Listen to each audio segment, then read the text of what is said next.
Him serve with fear, his praise forth tell. Come ye before him and rejoice. The Lord ye know is God indeed. Without our aid he did us make. We are his flock, he doth us feed. And for his sheep he doth us take. O enter in his gates with praise. Approach with joy his courts undo. Praise Lord and bless his name always.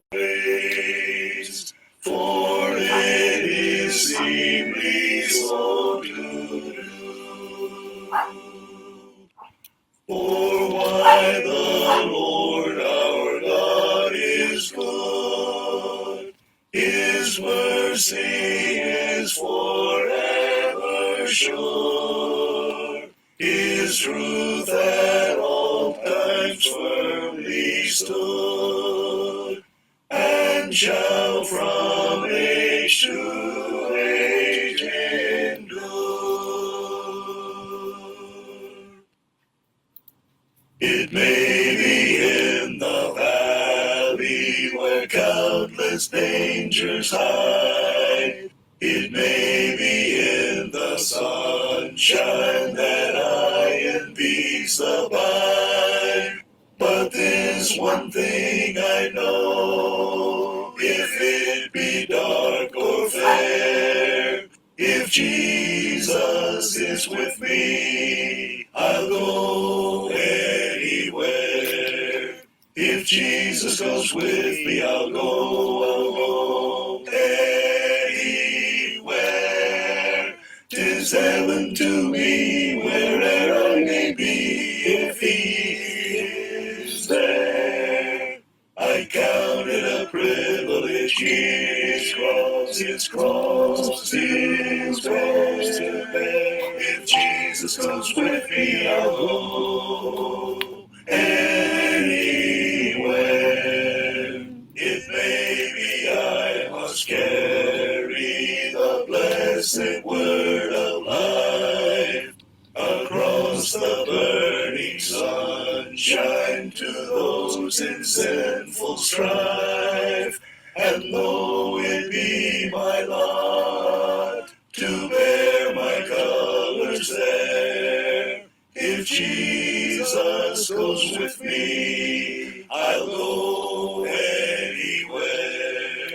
If Jesus goes with me, I'll go anywhere. 'Tis heaven to me, where'er I may be, if he is there. I count it a privilege, his cross, his cross, his cross to bear. If Jesus goes with me, I'll go anywhere.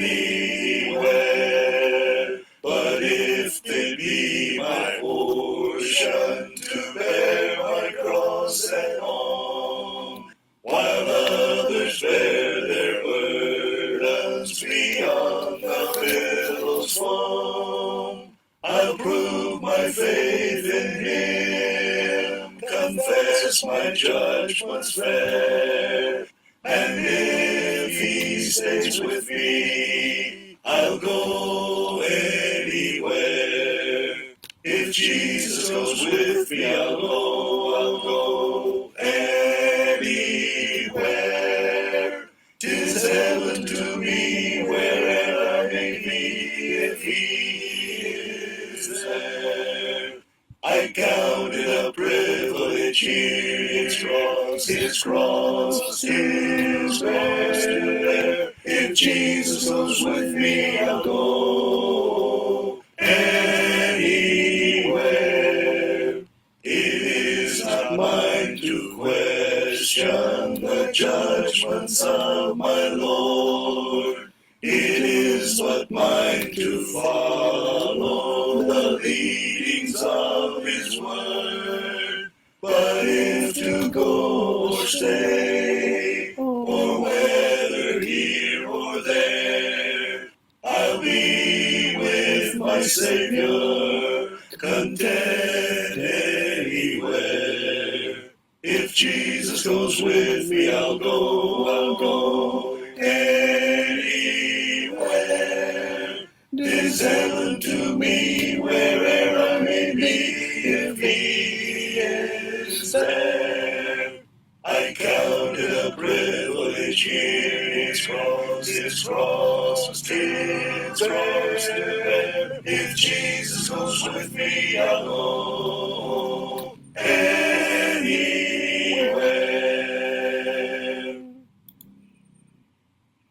Joyful, joyful, we adore thee, God of glory, Lord of love. Hearts unfold like flowers before thee, opening to the sun above. Melt the clouds of sin and sadness, drive the dark of doubt away. Giver of immortal gladness, fill us with the light of day. All thy works with joy surround the earth, and heaven reflect thy rays. Stars and angels sing around thee, center of unbroken praise. Field and forest, vale and mountain, flowery meadow, flashing sea, chanting bird and flowing fountain, call us to rejoice in thee.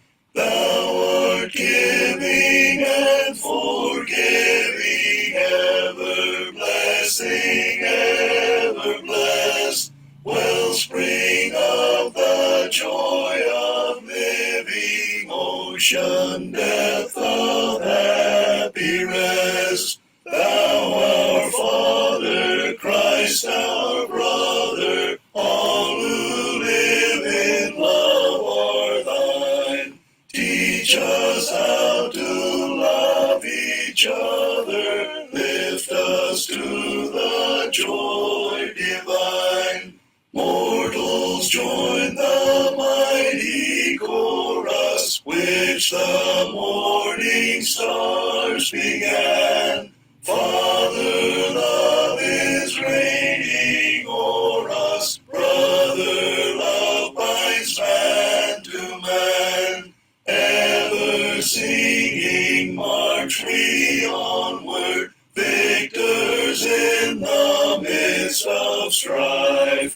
Joyful music leads us onward in the triumph song of life. Magandang gabi mga kapatid.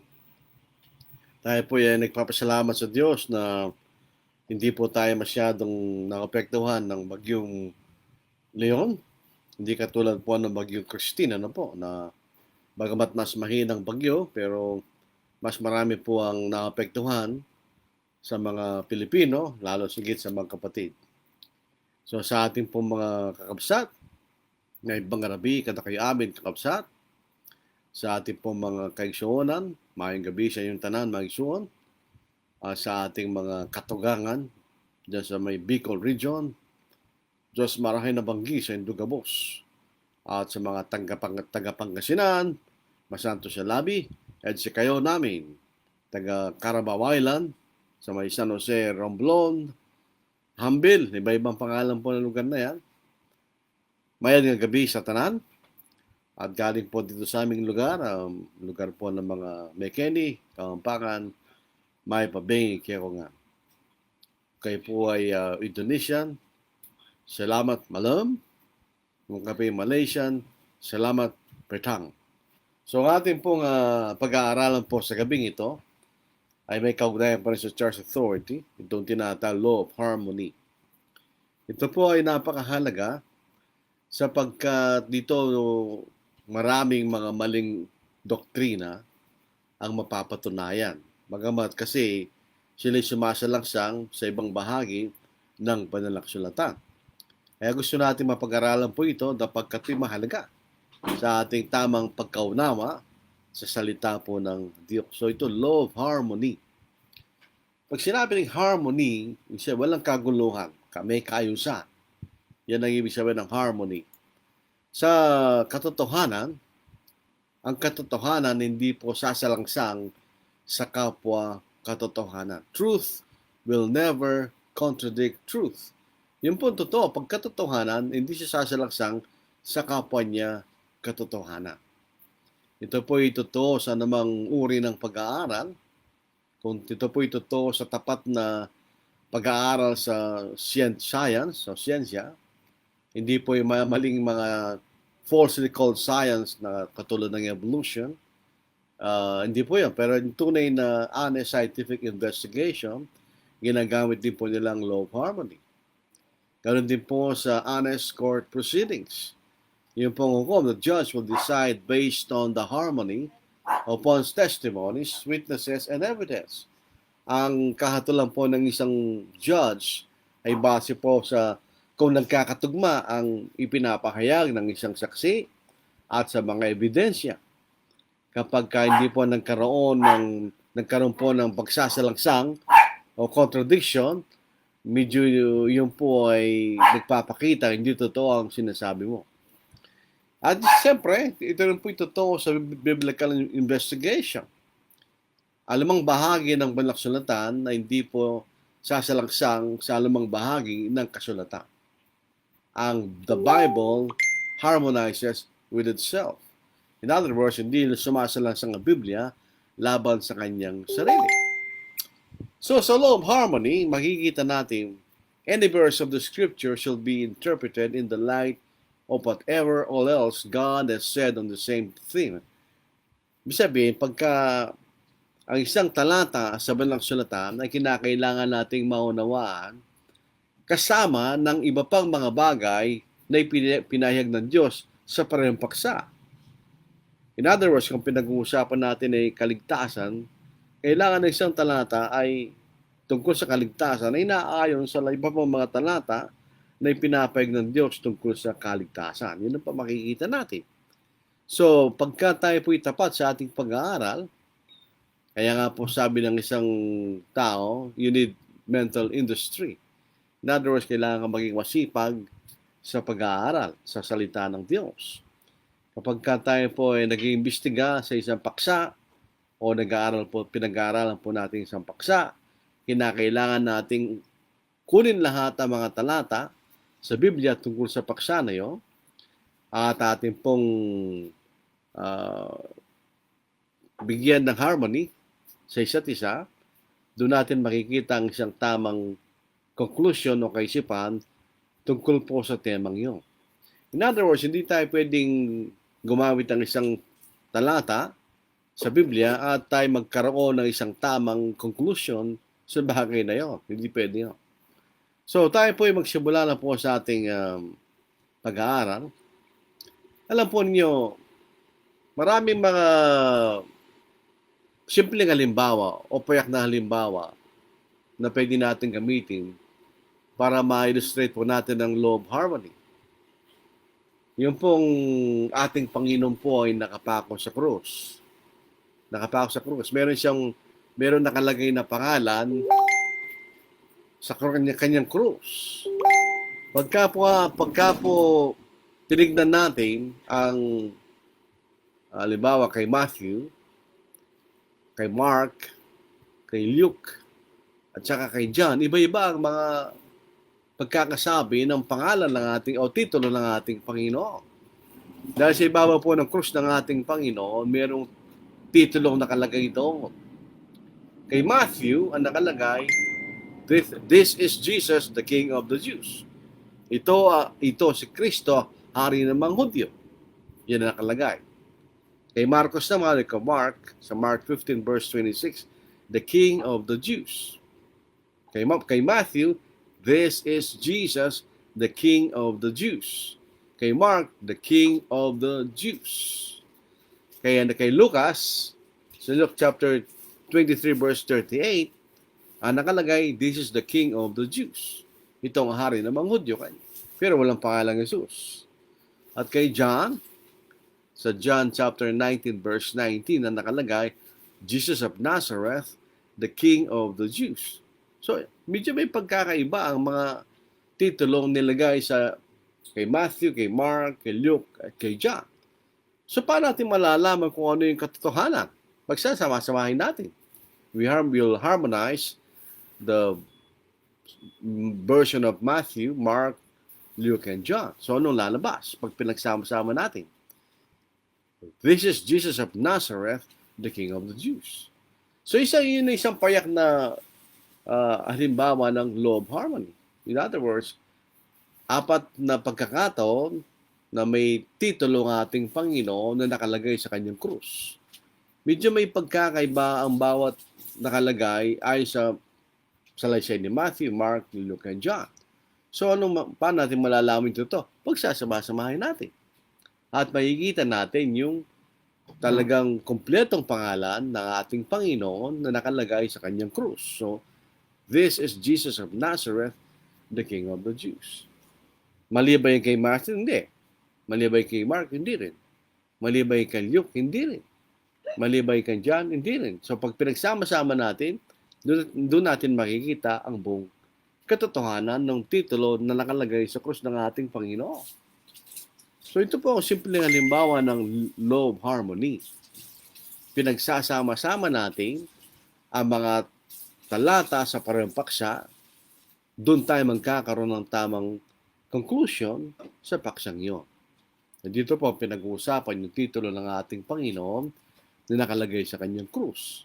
So pag pinagsama-sama natin si Mark, Matthew, Luke, and John, makikita natin yung talagang nakalagay na pangalan ng ating Panginoon.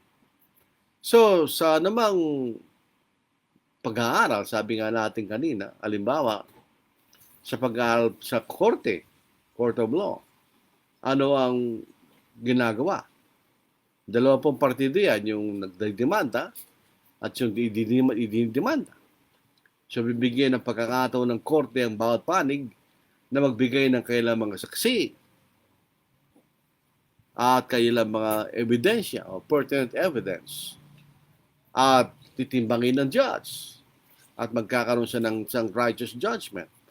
Pagka nagkaroon ng salangsangan ang pahayag ng isang panig sa korte, yun po ay hindi bibigyan talaga ng yan po ay magkakaroon ng epekto sa kahatulan ng judge. Halimbawa, kung yung nagdidemanda, yung kanyang mga saksi ay sumasalangsang sa mga ebidensya, so mananalo yung isinasakdal na wala siyang kasalanan.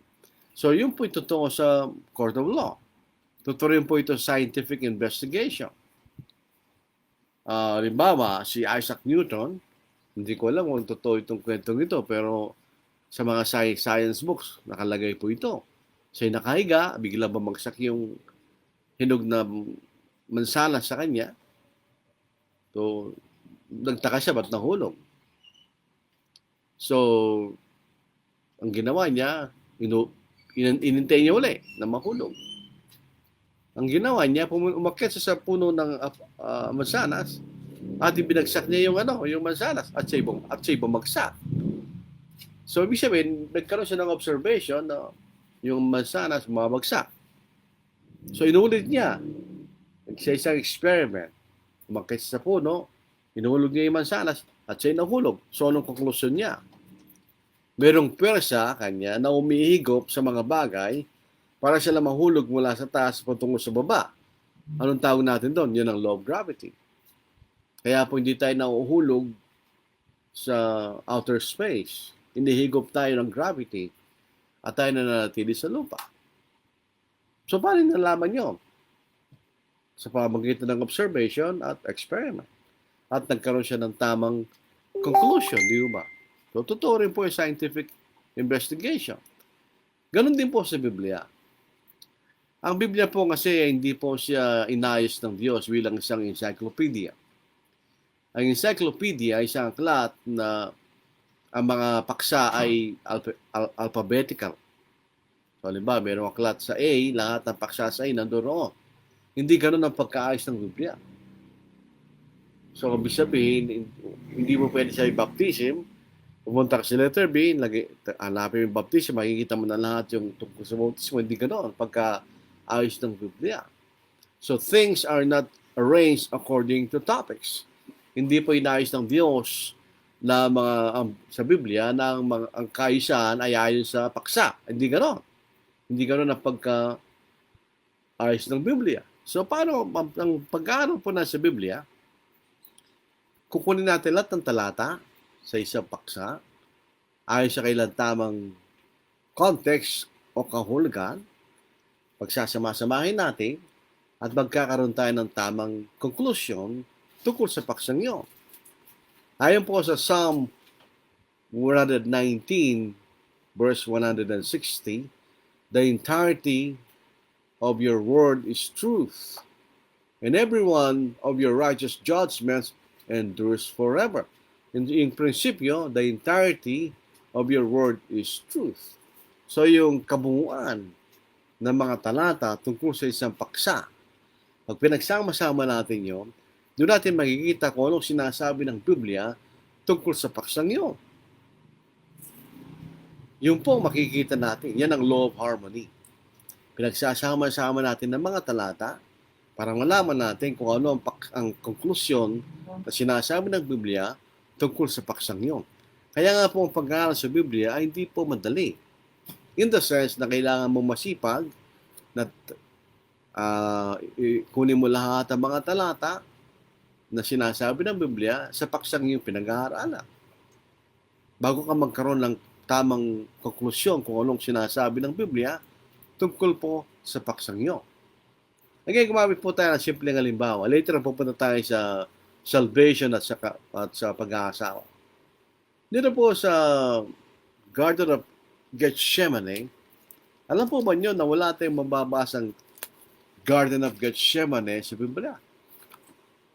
Bakit ka? Pero bakit natin sinasabi siya nanalangin sa Garden of Gethsemane? Magandang tanong. Pero wala tayong mababasang talata sa Biblia na nagpapakilala ng Garden of Gethsemane. Paano natin nalaman na mayroong Garden of Gethsemane? Wala lamang sinasabi ng Biblia tungkol sa Garden of Gethsemane. Dito po sa Lucas chapter 32, 39 to 40, pagkatapos po ng Passover meal na ginawa ng ating Panginoon at kanyang mga alagad, siya po pumunta sa bundok ng Olibo kayo. Basahin natin. Sa Luke chapter 22, verse 39 to verse 40. At siya'y lumabas at pumaroon gaya ng kanyang nakaugalian sa bundok ng mga Olibo at sumunod naman sa kanyang mga alagad.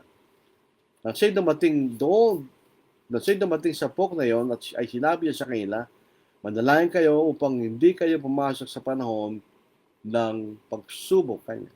Dito po sa talatang ito nakalagay bundok ng Olibo. Pero doon sa ibang mga talata, halimbawa sa John chapter 18 verse 1, at pinag-uusapan po ang parehong pangyayari, itong ating mababasa. When Jesus had spoken these words, he went out with his disciples over the brook Kidron, where there was a garden, which he and his disciples entered. Dito sa version ni John, chapter 18, verse 1, nakalagay, pumunta sila sa brook Kidron na doon ay mayroong halaman. Wala naman sinabing Gethsemane. Pagdating po kay Matthew, tandaan nyo sa Luke, Mount of Olives kanya. Doon po kay John, a garden sa brook Kidron kanya. Dito sa Matthew 26 verse 39, pinag-uusapan pa rin yung parehong paksa. Andun nakalagay. Then Jesus came with them to a place called Gethsemane, and he said to his disciples, sit here while I go and pray over there. So, ano talaga yung pangalan ng lugar na yun? Ang pagpinagsama-sama natin si Lucas, John, at Matthew, doon sa merong garden sa Gethsemane na nandoon sa Mount of Olives. So, yung lugar ng Garden of Gethsemane ay nasa Mount of Olives. Doon po sa Brook Kidron, merong halamanan doon, may garden doon. At ang lugar na yon ay tinatawag na Gethsemane. So, pinagsama-sama natin, Garden of Gethsemane. Kaya wala tayong mababasa ganun sa Biblia. Garden of Gethsemane sa isang talata. So, maliban sabihin, si Kristo nanalangin sa Garden of Gethsemane? Hindi. Dahil meron doon talaga nanalangin ang ating Panginoon. Paano tayo nalaman? Law of Harmony. Pinagsama-sama natin lahat ng talata tungkol sa paksang iyon. At nakita natin, there was a Garden of Gethsemane. Ngayon, ito interesting na po. Dito naman sa susunod natin titingnan, magkaiba yung sinasabi ng dalawang talata.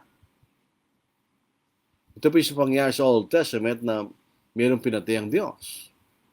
Dito sa 1 Corinthians chapter 10 verse 8, ito si Apostle Paul kanya.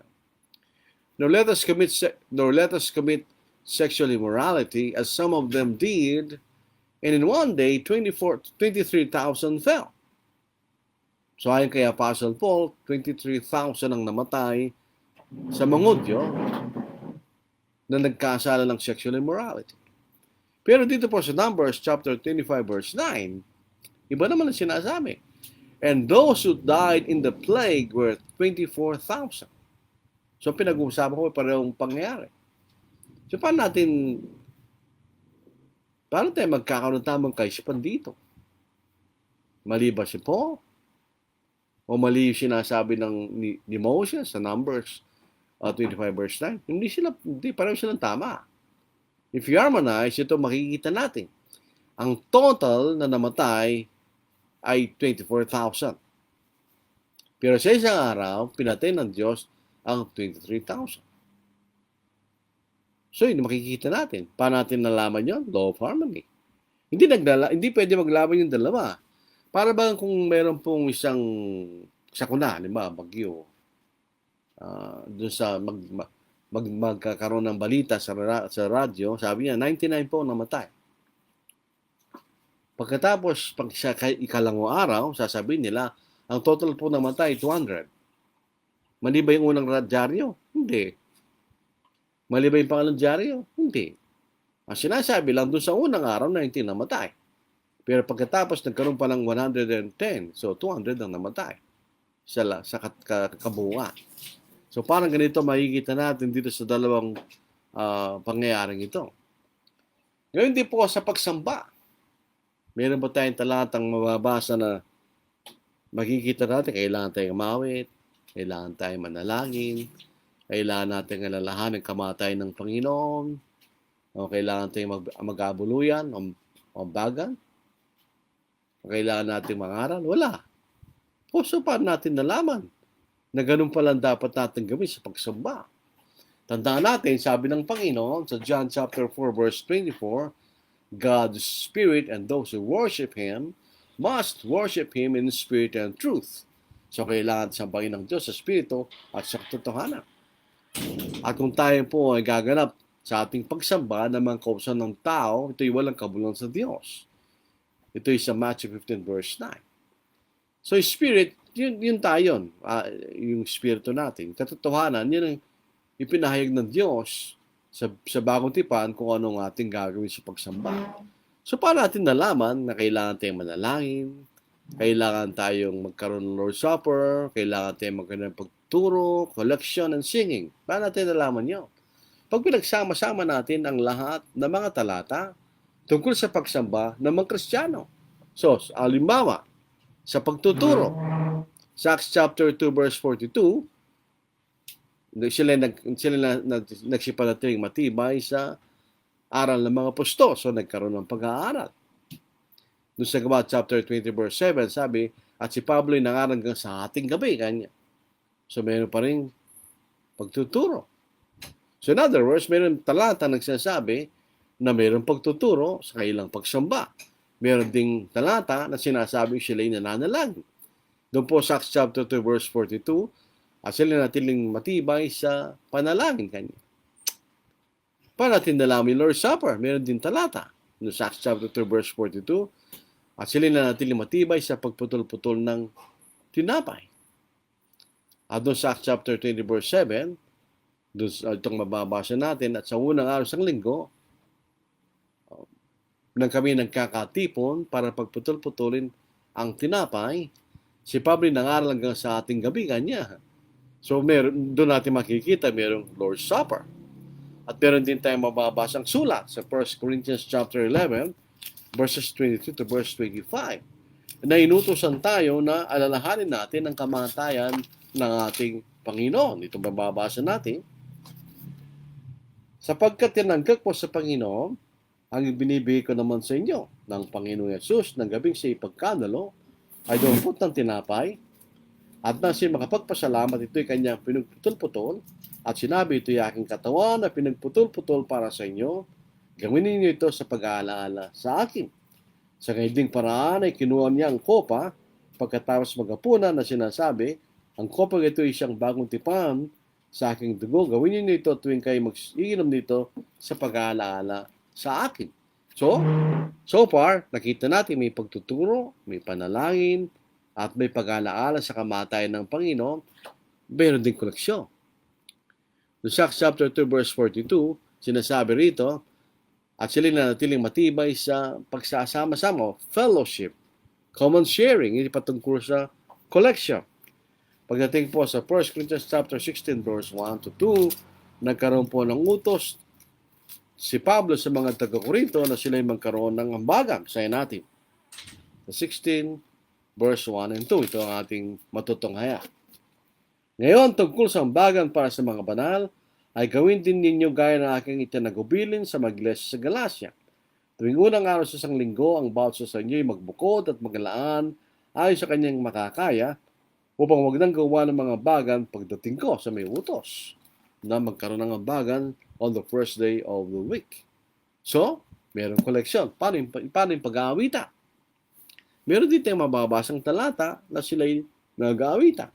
Halimbawa, sa Ephesians chapter 5 verse 19, itong ating babasahin, meron tayong mababasang sila'y nag-aawitan at nagpuri sa Diyos. Basahin natin. 19. Kaya't magsalita sa isa't isa sa mga awit at mga himno at mga hawitang espiritual na sa inyong puso ay ginag-aawit at gumagawa ng himig sa Panginoon. So, pag sama-sama natin ang mga talatang ito tungkol sa pagsamba, ano ang konklusyon natin? Sa tunay na pagsamba na ginawa ng mga Kristiyano sa Bagong Tipan at kailangan din natin gawin, may pagtuturo, may panalangin, may Lord's Supper, may collection, at may awitan. Paano nalaman? Law of harmony. Kung sasabihin nila, magturo lang tayo. Ay, kulang yun. Maling turo yun. Kung ang pagsambang gagawin lang natin ay magturo lang tayo, kulang yun. Eh kung magturo at manalang, kulang pa rin yun. Palo yung kompleto. Pag pinagsama-sama natin ang mga talata. Hindi mo mali, napakasimple lang mga kapatid. Kailangan lang tayo maging masipag dahil kailangan mong kunin ang lahat ng mga talata sa iyong pag-aaral, pag-iimbestiga. Bawal ang katamaran sa pag-aaral sa salita ng Diyos. Hindi ka pwede mag-shortcut. Kung ikay mangaral na tamad mag-aaral sa Biblia, huwag ka na mag-aaral. Kasi ituturo mo hindi aral ng Diyos, kundi aral mo. Yung sarili mong kaisipan ang ituturo mo. Hindi po motivational ang pangangaral sa Biblia. No, hindi. Itinuturo natin kung ano yung pinapahayag ng Diyos. And we are motivated by the Word of God. Hindi sa kaisipan o style ng tao. Sabi nga ni Pablo, hindi sa karunungan ng tao, kanya, kundi sa karunungan ng Diyos. Kaya sa pagsamba, o sa pagkaligtasan, ito po yung controversial. That's very controversial. Dahil denomination teach different ways of salvation. Walang iba-ibang paraan ng pagliligtas. Iba-ibang paraan ng pagbabautismo. Pero paano natin nalaman kung ano yung totoong plano ng kaligtasan ng Diyos? For instance, kung pupunta tayo sa Aklat ng Manggawa, Book of Acts, and tingnan natin examples of conversion makikita natin mayroong konting pagkakaiba yung bawat halimbawa. So pag pinagsama-sama natin ang lahat ng mga halimbawang ito, magkakaroon tayo ng kabuuan ng proseso ng kaligtasan. For instance, sa Pentecost, sa Acts chapter 2 verse 14 to verse 41, nagkaroon ba ng pangangaral o pagtuturo? Nagkaroon. Nangaral si Apostle Peter at kasama ng 11 sa mga taong nagpapako sa krus sa ating Panginoon. Nakasulat ba na sila'y sumampalataya? Walang nakasulat. Nakasulat ba na sila nagpahayag ng kailang pananampalataya sa pamamagitan ng kailang bibig? Walang nakasulat. May nakasulat ba sila nagsipagsisi? Meron. Sabi ni Apostle Peter at ang 11, magsisi kayo kanya at ang bawat sa iyo magpabautismo. So, sila ba'y nagsisi? Sila ba'y nagpabautismo? Sila nagpabautismo. Kayo magsisi at ang bawat sa inyo magpabautismo kanya. So sila nagpabautismo. Sa anong layunin? Nang sila nagpabautismo, napatawad ang kanilang mga kasalanan. Dito po sa Acts chapter 2 verse 38, basahin po natin para maliwanag. Ito ang ating mababasa. At sinabi sa kailan ni Pedro, magsisi kayo at magpabautismo ang bawat isa sa inyo sa pangalan ni Kristo upang mapatawad ang inyong mga kasalanan at tatanggapin niyo ang kaloob ng Espiritu Santo. So, anong epekto ng kailang ginawa nung nagkaroon sila sumampalataya, sila nagsisi at nagbabautismo, ang kailang mga pagkakasala ay pinatawad. Their sins were remitted o pinatawad. They were forgiven. At sa verse 47, sila po ay naligtas. Dinaragdag ng Panginoon ang bawat ama nangaligtas kanya. So, anong makikita natin? Nagkaroon pagtuturo, sila nagsisi, nagpabautismo, at napatawad ng kailang mga pagkakasala. Yung pangalang halimbawa, yung mga naging Kristiyano sa Samaria, pumunta si Felipe roon, at nangaral siya sa siyudad ng Samaria, sa Acts chapter 8, 5 to 12. Nagkaroon ba ng pagtuturo? Oo. Nagturo doon si Philip. Sila ba'y sumampalataya? Nakalagay sa verse 12. Sila'y sumampalataya. Sila ba'y nagpahayag ng kailang pananampalataya sa pamamagitan ng kanilang bibig? Alang mababasa. Sila ba'y nagsipagsisi? Wala nating mababasa. Sila ba'y nabautismuhan? Sila'y nabautismuhan. No sa Acts chapter 8 verse 12. Yung si Simon, the sorcerer, sabay taga Samaria. Alam na ala tayo makikita siya'y nakinig sa isang pangangaral. Pero siya'y sumampalataya at nabautismuhan. Si eunuch o yung bating, ang kasaysayan ko sa Acts chapter 8, verse 35 to verse 39. Sinasabi, siya nagkaroon ba ng pagtuturo? Tinuruan siya ni Philip the evangelist. Makikita ba siya'y sumampalataya? Nakasulat ba? Hindi. Pero nakasulat na siya nagpahayag ng kanyang pananampalataya. Ang sabi niya, ako'y sumasampalataya na si Kristo Jesus ay ang anak ng Diyos. So, pinag niya. Siya ba'y mababasa ba natin siya nagsisi? Wala tayong mababasa. Siya ba'y nabautismuhan? Siya nabautismuhan. Nang nakasulat, nang sila'y nagsipagdako sa dako may tubig, sabi niya, si Felipe at ang bating ay bumaba at kapwa lumusong sa tubig at si Felipe, binautismo niya kanya. So, nabaptize yung eunuch o yung bating. Si Saulo, sa Acts chapter 9 verse 1 to 8, Acts chapter 9 verse 1 to 18, yun ang kasaysayan ng conversion ni Apostle Paul. Siya ba nagkaroon ba ng pangangaral? Nagkaroon ng pangangaral. Sinabi ba si Pablo yung sumampalataya? Wala akong mababasa. Siya ba'y nagpahayag ng kanyang pananampalataya? Wala tayong mababasa. Siya ba'y nagsisi? Wala tayong mababasa. Siya ba'y nagbabautismo? Sabi ni Ananias, bakit ka tumitigil? Tumindig ka at magpabautismo at ugasan mo yung kasalanan na tumatawag sa kanyang pangalan kanya. So, anong naging epekto? Naugasan ng kanyang kasalanan. Si Cornelius, ang kauna-unang gentil na naging Kristiyano. Ang kanyang kasaysayan makikita na sa Acts chapter 10, 34 to 48. Ang nangaral sa kanya ay si Apostle Peter. Nangaral si Apostle Peter sa kanya. So nagkaroon ng pagtuturo. Sinabi ba na si Pablo Cornel si sumampalataya? Sinabi na siya sumampalataya. Sabay sinabi ba siya nagpahayag ng kanyang pananampalataya sa pamamagitan ng kanyang bibig? Wala tayong mababasa. Sabay nagsisi, siya nagsisi. Siya nagpabautismo, siya nagpabautismo.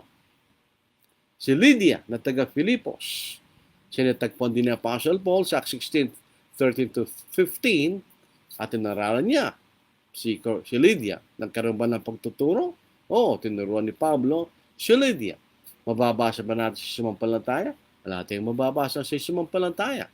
Meron ba tayong mababasang nagpahayag siya ng kanyang bibig, ng kanyang pananampalataya? Wala tayong mababasa. Sabay, meron ba tayong mababasa siya nagsisi? Wala tayong mababasa. Sabay nagpabautismo? Meron tayong mababasa magpabautismo.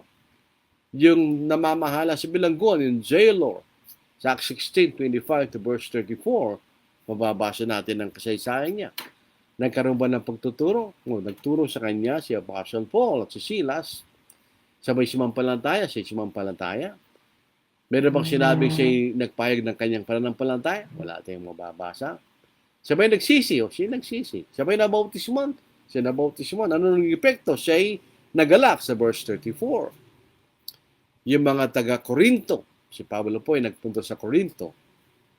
Sa Acts chapter 18 verse 8, sila nagkaroon ba ng pagtuturo? Nagturo si Apostle Paul. Sila ba'y sumampalataya? Nabasang sila sumampalataya. Mababasa bang sila nagpahayag ng kanilang pananampalataya sa pamamagitan ng kanilang bibig? Wala tayong mababasa. Nasayo ba sila nagpagsisi? Wala tayong mababasa. Sila ba'y nabautisman? Sila'y nabautismuhan. Ilan doon na mga alagad sa Epeso. Tinuruan sila ni Apostle Paul. Pero ba nakasyon sila sumampalataya? Wala tayong mababasa. Na sila nagsipaghayag ng kanilang pananampalataya sa pamamagitan ng kanilang bibig? Wala tayong mababasa. Meron ba tayong mababasa sila nagpagsisi? Wala tayong mababasa. Sila binabautisman? Oo. Pag pinagsama-sama natin, ano makikita natin? Nagkaroon ng pangangaral. Kailangan ng pananampalataya. Kailangan ng pagpapahayag sa pamamagitan ng bibig ng iyong pananampalataya. Kailangan tayong magsipagsisi. Kailangan tayong mabautismo para tayong maligtas. Meron ba tayong mababasang talata tungkol sa mga bagay na yun? Oo. As far as preaching, sa Romans chapter 10 verse 17 na sinasabi, at ang pananampalataya nanggagaling sa pakikinig at sa pakikinig ng salita ng Diyos. So there shall be preaching bago ka magkaroon ng pananampalataya. Kailangan ba tayo sumampalataya? Yes. Hebrews chapter 11 verse 6. Unless, sabi niya, without faith, it is impossible to please Him. So, kailangan tayong sumampalataya. Kailangan ba natin ipahayag sa ating bibig ang ating pananampalataya? Oh, yes. So, Romans chapter 10 verse 10. Basahin po natin. Romans chapter 10 verse 10. Magsimula tayo sa verse 9.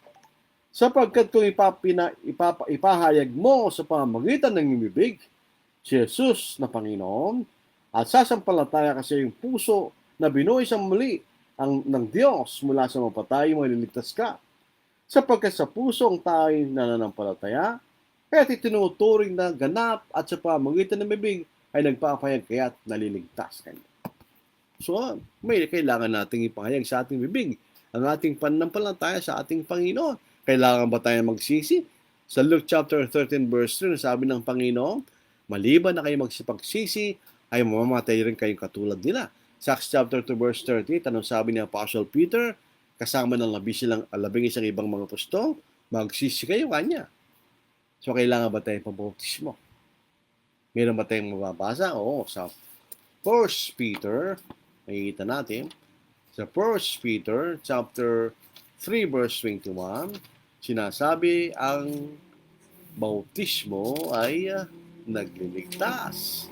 Basahin po natin sa 1 Peter 3 verse 21. At ang bautismo na siyang kalarawan nito, ang nagliligtas sa inyo ngayon, hindi sa pag-aalis ng karamihan ng laman, kundi bilang paghiling sa Diyos ng isang malinis na budhi sa pamamagitan ng muling pagkabuhay ni Jesucristo. Itong lahat ng mga ito ang kailangan gawin para tayo magkaroon ng kaligtasan. Yun ang law of harmony. So pag nakita natin lahat ng talata patungkol sa kaligtasan sa bagong tipan, makikita natin ang proseso ng pagliligtas. Which tayo po ipupunta na sa ating point. That is why salvation by faith alone is wrong. Yun ay isang partial view ng kaligtasan. Hindi tinitignan ang kabuuan. But unfortunately, mayroong mga sakay ng pananampalataya na nagtuturo noon. For instance, dito po sa Methodist Confession of Faith, Article 9, the Book of Discipline of the United Methodist Church. Babasahin ko lang po sa Article 9, Justification and Regeneration. We believe we are never accounted righteous before God through our works or merit, but the penitent sinners are justified or accounted righteous before God only by faith in our Lord Jesus Christ. They only by faith. So sila raw yung maaaring ganap sa pamagitan ng pananampalataya lamang. Pangalawa, dito po sa aklat ni C.A. Spurgeon na isang Baptist, 1689 Baptist Confession of Faith, we hold to the humbling truths of God's sovereign grace in the salvation of lost sinners.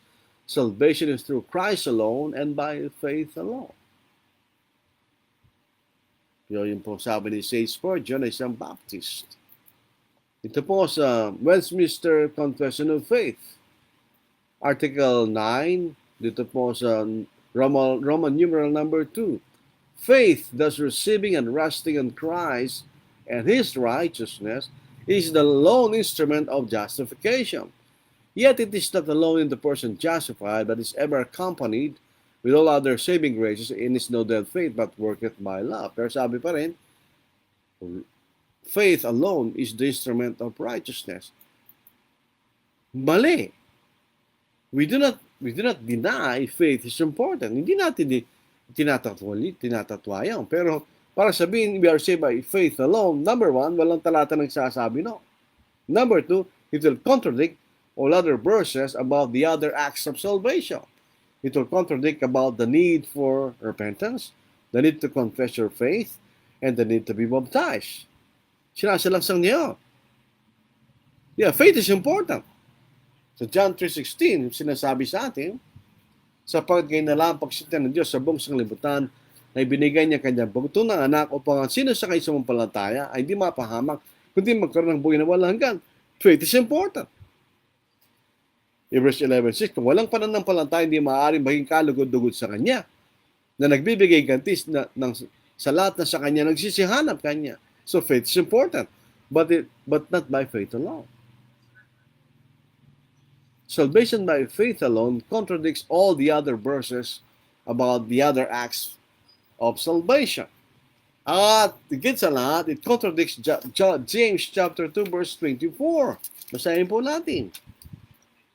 James chapter 2 verse 24. Basahin po natin. Hindi maipaniwalag ito ni Martin Luther, ay direject niya ang aklat ni Santiago. Sabi niya, it's an epistle of straw kanya. Dahil ito'y sumasalangsang sa kanyang turo that we are saved by faith alone. Dito po sa verse 24 ng aklat na ito, nakikita ninyo ng tao'y naring ganap sa pamagitan ng manggawa at hindi sa pamagitan ng pananampalataya lamang. That is the only verse in the scriptures that we read faith alone. At it contradicts what the others are teaching that we are saved by faith alone. So James, sa English, basahin natin sa English. Itong mababasa natin sa wikang English. Sa New King James Version. Yun po aking ginagamit. And I recommend.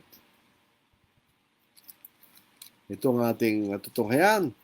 You see then that a man is justified by works and not by faith only. We are not justified by faith only. It is faith with obedience. Faith with repentance, with confession, with baptism, saved. Sa Romans 6:17-18, maliwanag po yan. Nung naligtas ang mga Kristiyano sa Rome, ano bang kailang ginawa? Sila ba'y sumampalataya lamang? O sila'y sumunod? Sa Romans 6:17-18, But God we thank that though you were slaves of sin, yet you obeyed from the heart that form of doctrine to which you were delivered. And having been set free from sin, you became slaves of righteousness. Passion and ligtas, yet you obeyed from the heart that form of doctrine. They did not believe only, but they obeyed. Obedience is important, not only faith. Dito sa Hebrews chapter 5 verse 9, maliwanag po yan. Mahalaga ang pananampalataya, mahalaga rin ang pagsunod. So faith plus obedience will save. Basahin natin. Ito mababasa natin. Though he was a son, yet he learned obedience by the things which he suffered, and having been perfected, he became the author of eternal salvation to all who obey him. To all who obey him. Sa lahat ng sumusunod sa kanya. So paano natin nalaman salvation by faith only is wrong? Law of harmony. Meron siya sinasalaksang na ibang bahagi ng banal na kasulatan. We do not deny faith is important to be saved, but not by faith alone. So sana po maliwalag po sa atin yan na po. Meron kayong tanong, itanong po ninyo. Pero meron tayong tanong. Does baptism contradict faith? As this faith only adherents argue? Sinasabi ng mga faith only adherents, baptism contradicts faith. No, it does not contradict faith. Hindi totoo yun. It doesn't contradict faith.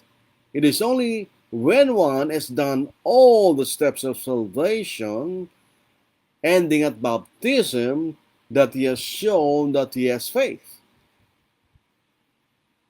Ibig sabihin, napapakita mo na may pananampalataya kapag ginawa mo lahat ang mga akbang ng kaligtasan na natatapos sa bautismo, doon mo pa lang naipakita na kayo sumampalataya.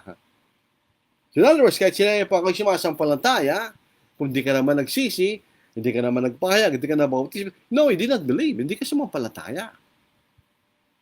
Para bang ang sasabihin mo sa isang magsasaka, kung gusto mong dumami ang harvest mo, maglagay ka ng fertilizer. Ang sabi ng magsasaka, gagawin ko yan. Pero hindi niya ginawa. Sabay naniwala sa'yo, hindi siya naniwala. Otherwise, ginawa niya sana. Kung siya naniwala sa sinabi mo. The same with salvation. Ganon din yan. Yung mga kapatid. Basahin natin Acts chapter 16 verse 34. Doon sa jailer. And he brought them up into his house, and set food before them, and rejoiced greatly with all his house, having believed in God.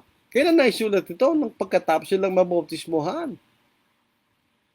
Doon pa lang sinabing, having believed in God. Basahin natin sa ating wika. Ano po?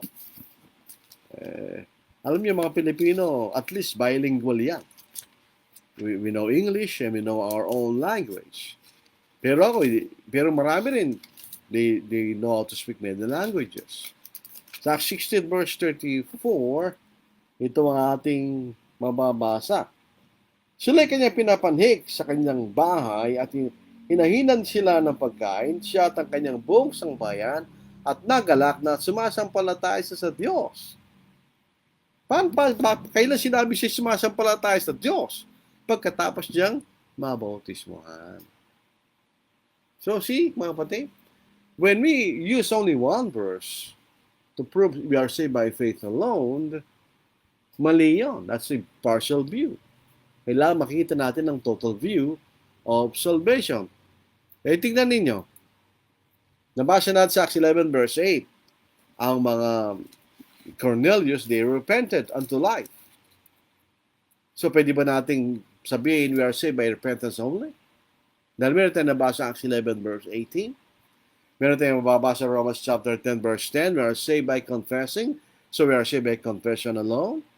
Meron tayong mababasa at ang bautismo ngayon nagliligtas sa inyo. Are we baptized by baptism only? Hebrews chapter 5 verse 8. Naliligtas yung mga sumusunod sa kanya. Are we saved by obedience only? Hindi. We are saved by all. By faith, by repentance, by confession, by baptism, by obedience. Law of harmony. Gusto ko pong ulitin tungkol dito po sa pag-aasawa. Dahil parang meron confusion sa iba na yung innocent party ng kanyang asawa nagkasala pa pwede lang pwede lang niyang iwalayan ng asawa niya, pwede siya pwede mag-asawa. That's not correct. Hindi totoo yun. We have to see the whole picture about marriage. Number one, it was designed by God.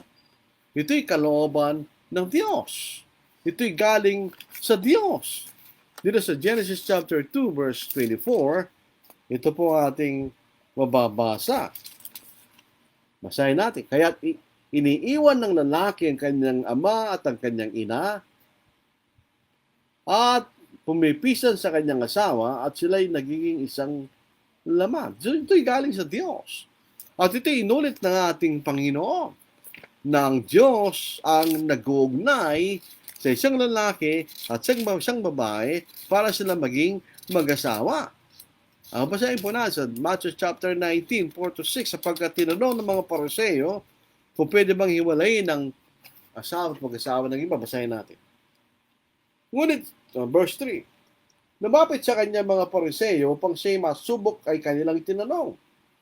Sangayon ba sa batas na iwalayan ng isang tao ang kanyang asawa sa anumang kadahilanan?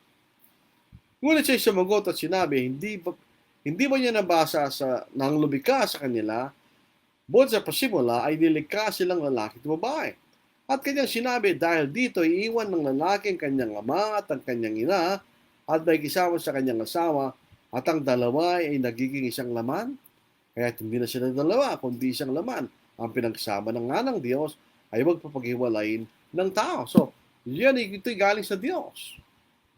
Ang lalaki, iwan ng kanyang ama at ina at may kisama sa kanyang asawa, babae, at sila magiging isang laman.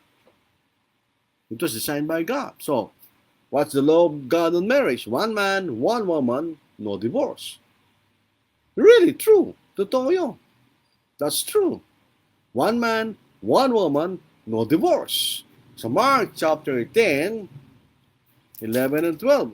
Huwag po tayo kasing nating ipilit ang ating naiisip.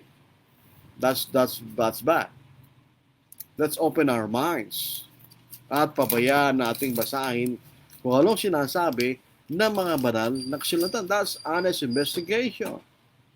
Basahin natin sa 10, 12, 11, and 12 na Mark.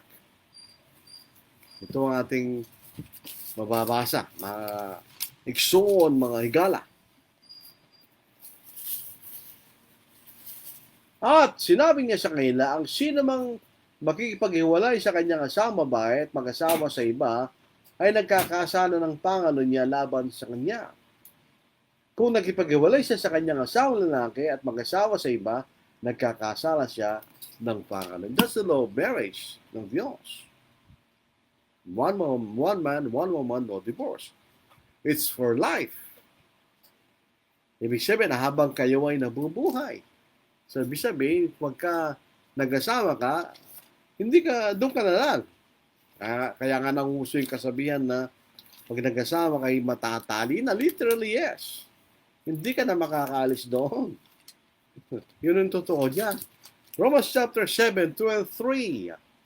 Sapagkat ang asawang babae ay itinali ng kautusan sa asawang lalaki habang ito ay nabubuhay. Ngunit kung mamatay ang asawang lalaki, siya'y nakalagan na sa kautusan ng asawang lalaki. Kaya kung siya'y makipisan sa ibang lalaki habang nabubuhay pa ang asawang lalaki, siya'y tinatawaging mangalo niya. Ngunit kung mamatay ng asawang lalaki, siya'y malaya na sa kautusan at siya'y hindi isang mangalo niya kung siya man ay makipisan sa ibang lalaki. So it's for life. But with one exception. Ito ang makikita na, ano yung exception na yun? Basahin po natin sa Matthew chapter 19, verse 9. Makinig po sana tayo sa sinasabi ng banal na kasi huwag nating ipilit ang ating kaisipan. Pag pinipilit natin ang ating kaisipan at hindi natin makikita kung ano yung totoo, we have to open our minds. Katulad ng isang judge, open-minded po yan. 19 verse 9. At sinasabi ko sa inyo, sino mang hiwalay ang kanyang asawang babae, maliban sa pagkikapit ng dahilan, at mag-asawa ng iba ay nagkakasala ng pangano niya.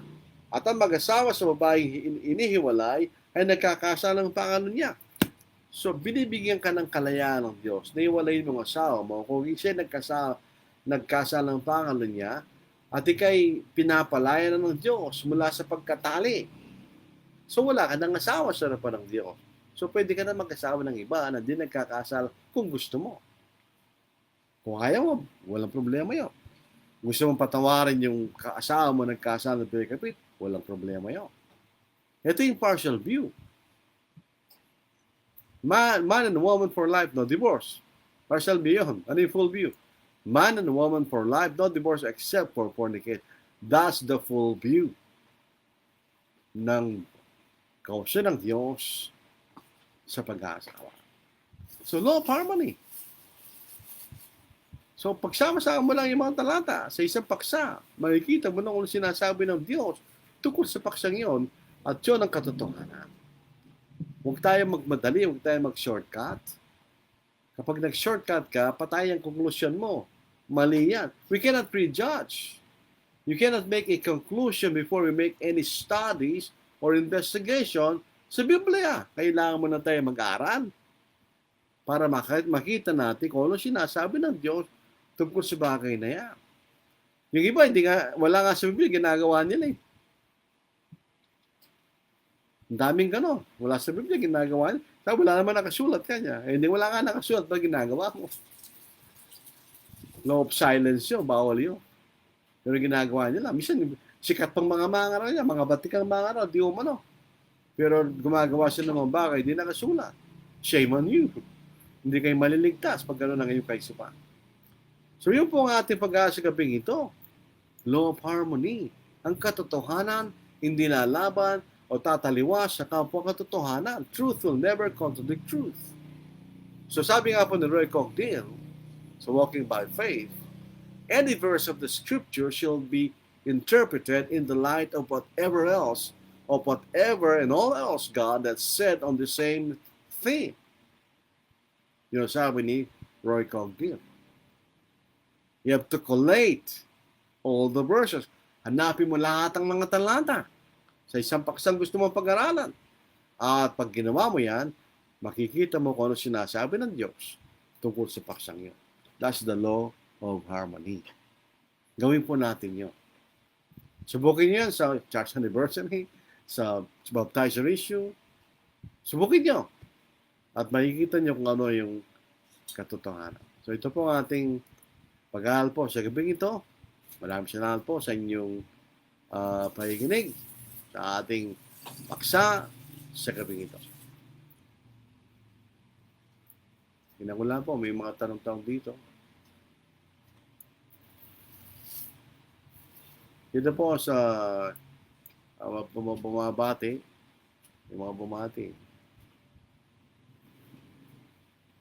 Yung bumabati. Meron po mga nanonood pero di sila nagko-comment. Nakikita ko po yung sa aking cellphone. Ano po? Nakikita ko sa cellphone ko yan. Kung nakikinig kayo, alam ko nakikinig kayo. Nakalagay cellphone ko eh. Si Aaron Gabriel Post. Siyang unang bumati. Good evening. Jillian Lel, good evening. Jen Molina, good evening po Brad. Good evening Dane. Ibanya Senior Sunny, good evening po sa inyong lahat, mga kapatid kay Jesus. Good evening Dane. Richard Junicio, good evening po. Good evening Dane. Stephen Jen Carpintero, magandang gabi mga kapatid. Magandang gabi rin. Lolo Tanyalas, magandang gabi po sa inyo lahat. Magandang gabi rin. Ojan Ocampo, good evening po. Good evening din. Reynante Escobar, nanood po kami from San Pascual, Difon, Quirino, Brad. Salamat, Brad. Rafael Ortiz, good evening sa lahat. Good evening din. Roy Babes Capili, good evening gabi po. Good evening din. Ricky Piansala Lili, magandang gabi po kapatid. Magandang gabi rin. Leonito Torolisa, na ibang garabi, kanta kay amin kakamsat. Magandang gabi sa inyong lahat, mga kapatid. Magandang gabi rin. Belmar Jemark, magandang gabi po. Magandang gabi rin. Nita Villamin, magandang gabi po, mga kapatid. Magandang gabi rin. Sherman Alfonso, good evening. Good evening din. Lucy Simbol, good evening, pare. Kung brother Lord Salunga, I am listening to the words of God. Salamat, Mare Sister. Si Sunny Banyes, God bless everyone watching from Kamiling, Tarlac. May mga tanong po dito. What if two people are in a relationship and they have different religions? How will that work with marriage and their children? Merong komplikasyon niya. It is not sinful to marry someone who is not a Christian. Yung kasalanan niyo, walang sinasabi ng Biblia. Marriage doesn't have religion. Kahit sino, kaya naniniwala ka sa Diyos, kaya hindi, pwede ka mag-asawa at tanggapin ng Diyos. May komplikasyon lang yan. For instance, kung ang relihiyon ng iyong asawa ay naniniwala sa infant baptism, at ikaw Christian, di ka naniniwala sa infant baptism, anong gagawin mo? So we'll have conflict. Di ba? Magkakaroon ka ng conflict. At sa pagpapalaki ng bata, we'll have different principles. So you have conflict. Yun ang problema doon. How does different religion affect marriage? It may or it may not. Minsan kahit magkaibang reliyon nila, nagkakaroon pa rin sila ng maayos na relasyon. Pero definitely magkakaroon sila ng, somewhere along the way, magkakaroon kayo ng conflict. Para lang po, can marriage survive with two different, yeah, meron naman. Pero, siyempre, magkakaroon kayo ng conflict along the way. At the sad part is, pagka mga ninyo, hindi kayo magkasama. Yan ang pinakamalungkot. Maybe you are happy together on the earth, but when you die, you're going to different destination. Yan ang problema daw. So ideally, maganda, kapareho mo ng pananampalataya yung maging sabi. But having said that, this is not sinful if you marry someone of a different faith. Wala sinasabi ang Diyos na yun ay kasalanan. So, sana po ay sagot natin ang tanong ni Shermaine Alfonso.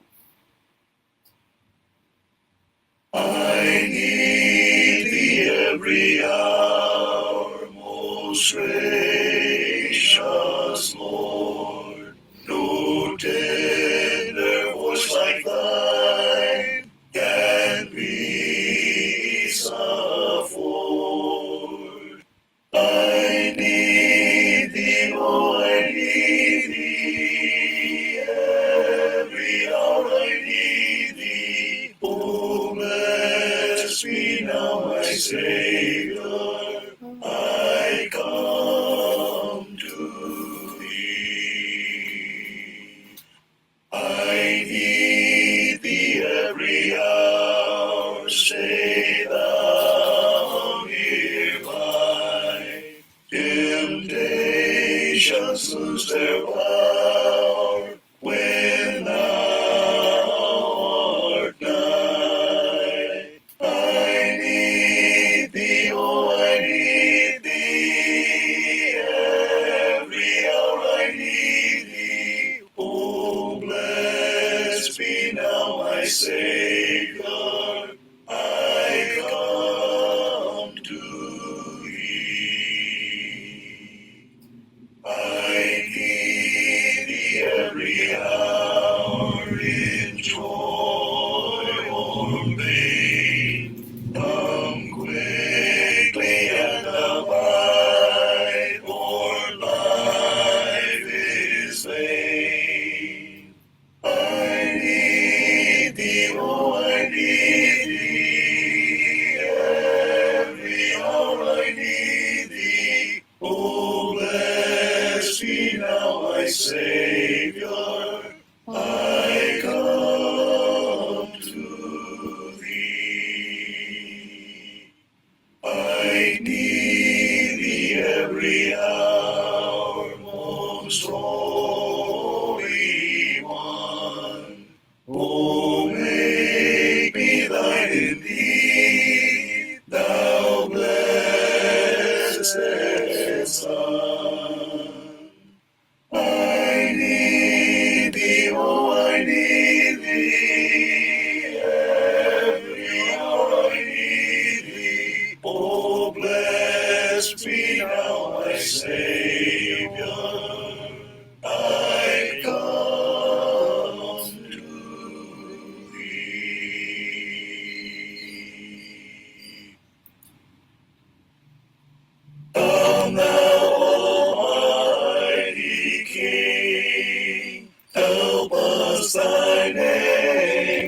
to sing. Help us to praise. Father, all glorious, o'er all victorious, come and reign over us, Ancient of Days. Come now, incarnate Word, gird on thy mighty sword, our prayer attend. Come and thy people bless, and give thy word success. Spirit of holiness, on us descend. O Lord our God, to thee the highest praises be. Hence evermore thy sovereign majesty may we in glory see, and to eternity love and adore.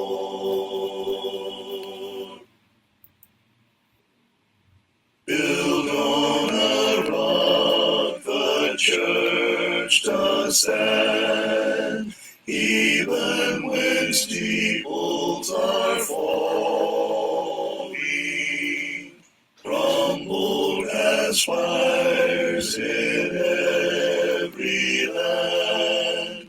Bells still are chiming and calling the young and old to rest, calling the souls of men distressed, longing for life everlasting.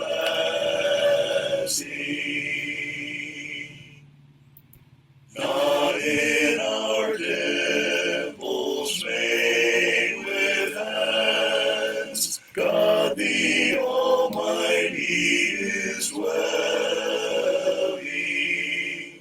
High in the heavens His temple stands, on earthly temples excelling. Yet He who dwells in heaven above deigns to abide with us in love, making our bodies His temple.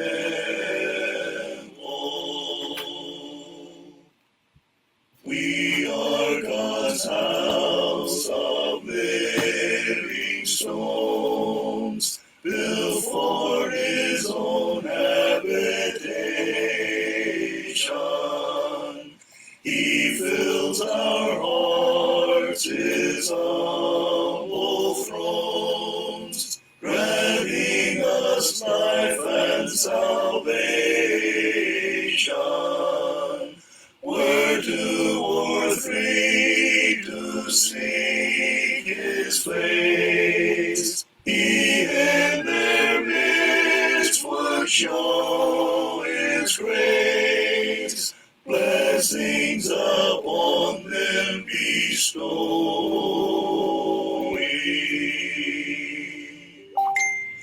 Yet in this house an earthly frame, Jesus the children is blessing.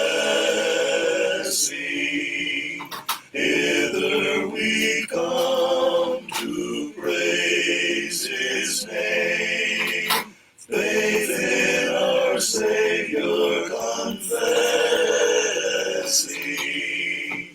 Jesus to us His Spirit sent, making with us His covenant,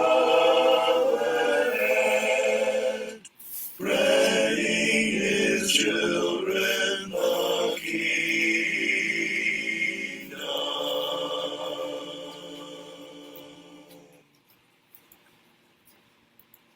Yung po ang ating pag-aaral sa gabing ito. Lokohin pa ng Panginoon, bukas o sa Sabado po ang ating susunod na pangangaral po sa Facebook. So tayo po nagpapasalamat sa ganitong pagkakataon. So tayo po magtatapos na. Ang banal, muli kami po nagagalak at natutuwa sa pagkakataon na ito na kami po ay nakapag-aaral sa inyong mga salita. Naway lubusan naming maunawaan ang kalooban upang aming paniwalaan at upang aming gawin. Dinadalayan po namin ng mga kapatid na nagkakaroon po ng maling pananaw sa mga bagay-bagay na sana'y buksan ang kailang kaisipan at ibali ang kailang isip sa iyong kalooban ng Diyos na kasunod sa salita ng Diyos. Dinadalayan din po namin mga kapatid na may mga karamdaman. Kami nagtitiwala sa inyong karunungan na gawin mo sa kailangan mabubuti para sa kanila. Dinadalayan din po namin mga kapatid na maaaring naapektuhan ng bagyong Leon. Na sana po ay ibigay mo, Diyos, ang mga bagay na kayo ng pangangailangan. Patawarin niyo kami, Ama, sa mga pagkakasala, pagkakamali, pagkukulang. Dinadalangin namin ang mga tao na mamahala sa aming pamahalaan na sana magkaroon karunungan upang kayo na mamahala ng maayos upang kayo mamuhay na may katiwasay kapayapaan, naglilingkod sa inyo, Diyos. Salamat o Diyos sa lahat ng biyaya at aming dinadalangin sa pangalan po ng Kristo.